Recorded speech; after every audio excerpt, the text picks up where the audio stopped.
Well, go on, people. I am Neone the Wonderer. I'm here with I'm here with QUAKE Digital, and we're gonna be doing some stuff. So stay tuned.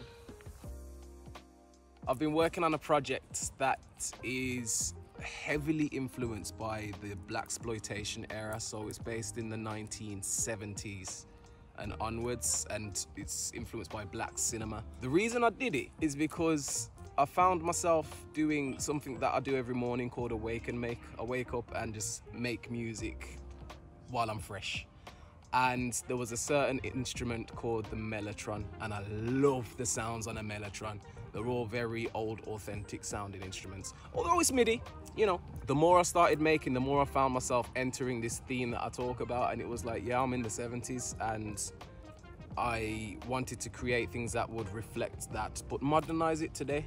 And so I've taken the sounds and the sonics of the 70s, but the genres of today, and created this thing that will be, yeah, I don't know, like a story in itself, hopefully. Recently, I started making a track. It's finished now, actually. I've made a track called New Whip Who Dis. And the reason was, because I wanted a car.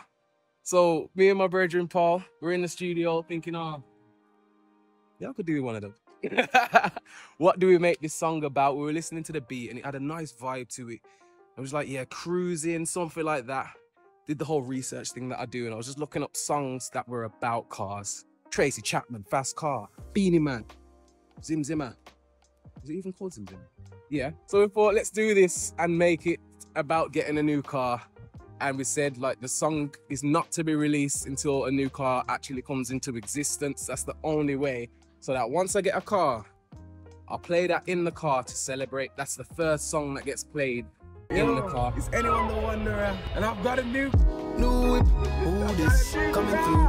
Movements, where to? Who with you? What inspires me to make music? I'd say, firstly, it was about finding discipline to make music. I remember getting to a stage where I was fed up of making music that wasn't going anywhere, and so I got into a habit of not making music a lot. To counter that, I decided to do a thing where I called it wake and make. I wake up every morning and make just a piece of music, do some production.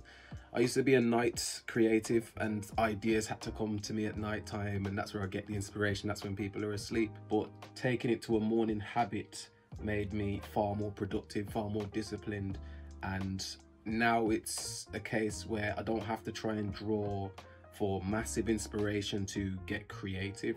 Within that process of the production, it usually inspires a concept, because I like to see the sound of music as an environment or a space. So while I'm creating the instrumental, I can visualize where it's taking me. Is it taking me to a scene in a warehouse in the 70s? Is it taking me to a poolside? Is it taking me to, I don't know, like, there's different things that I end up visualizing within the song, and then that starts to formulate a concept. Those ideas there, trying to create a universe within song, I enjoy it. I live for that. It's really fun, it's exciting, it's creative, it's experimental. I just love experimenting.